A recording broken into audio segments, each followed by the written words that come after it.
365 books. The team of voices behind your daily clarity. Welcome to 365 Books, where timeless wisdom meets modern life.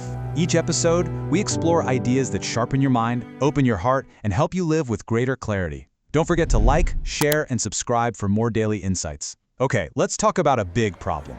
In a world that is just overflowing with digital noise, there's one skill that's becoming both a superpower and, believe it or not, incredibly rare. And that skill is the ability to focus.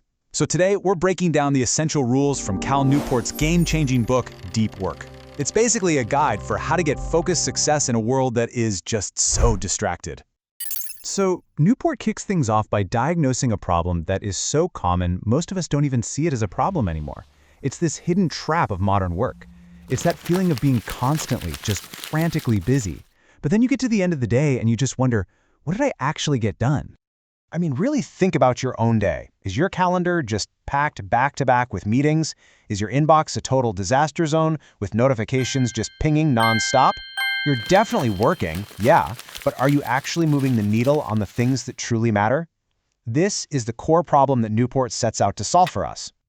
And his solution starts with a really crucial distinction. On one side, you've got deep work.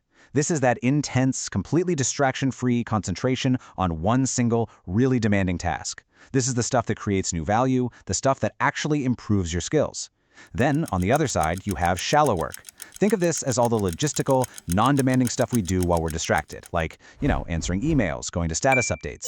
They don't create much new value, and honestly, almost anyone could do them. This quote, this explains everything. It explains why so many of us feel stuck in the shallows. See, in a lot of jobs today, it's actually really hard to measure what productive even looks like. So, what do?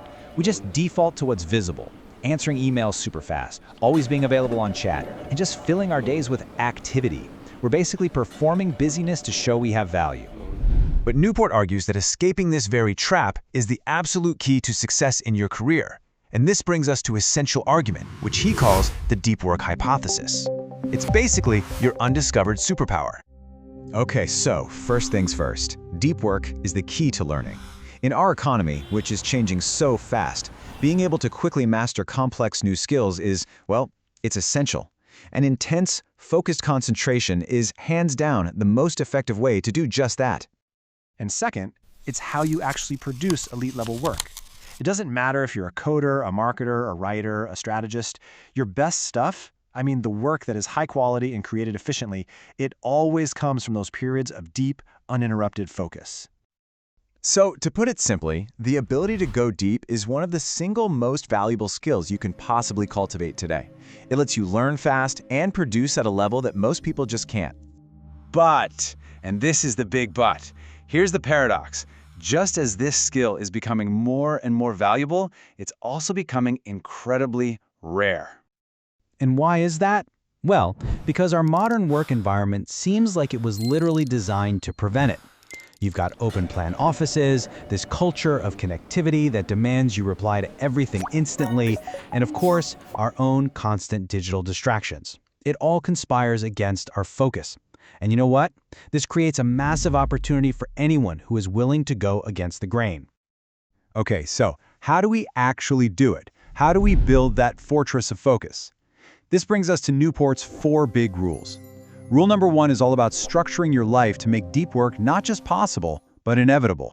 Newport says you have to pick a clear philosophy for yourself. The monastic approach is for the hardcore. You radically minimize all shallow work. The bimodal approach is where you divide your time into distinct chunks, like, say, a few days for deep focus and the rest for shallow tasks. The most popular one is probably the rhythmic approach. This is where you just turn deep work into a regular habit, like doing it for the first 90 minutes of every single day.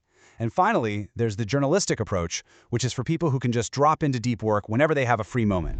You've got to find what works for you. But here's the key insight, and this is so important. You can't rely on willpower alone. It's just not going to work.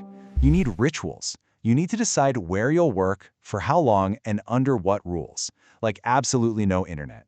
The goal is to make starting a deep work session as automatic and as easy as brewing your morning coffee. All right, rule number 2 is about retraining your attention span. And I've got to warn you, this might be the most counterintuitive rule in the entire book. You have to learn to embrace boredom. I mean, think about it. What do you do when you're waiting in line at the grocery store or just standing in an elevator? If you immediately reach for your phone, you are literally training your brain to crave constant stimulation. You're teaching it to never be bored, and that conditioning makes it nearly impossible to maintain the kind of sustained focus you need for real deep work. Now, Rule 3 sounds extreme, I get it, but it's really about intentionality. See, Newport isn't some anti-technology guy. He's pro-intention. We just need to be absolutely ruthless about why we're using the tools we use.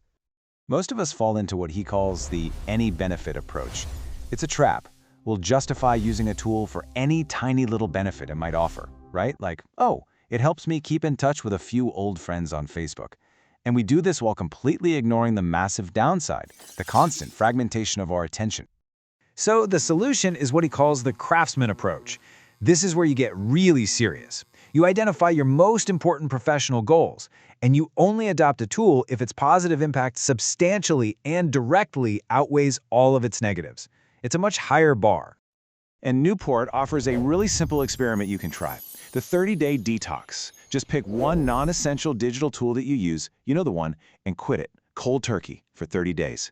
And afterwards, just ask yourself 2 simple questions. 1, was my life noticeably worse? And 2, did anyone I care about even notice I was gone? The answers can be, well, they can be very revealing. Okay, the final rule. This is all about proactively getting rid of the shallow work that just seems to fill up our days and reclaiming that time for what actually matters.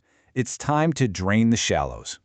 The idea here is to treat your shallow work like it has a budget. You should know exactly how much of your time is being spent on it.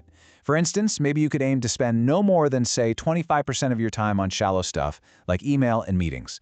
That would free up a whopping 75% for the high-value projects you're actually hired to do.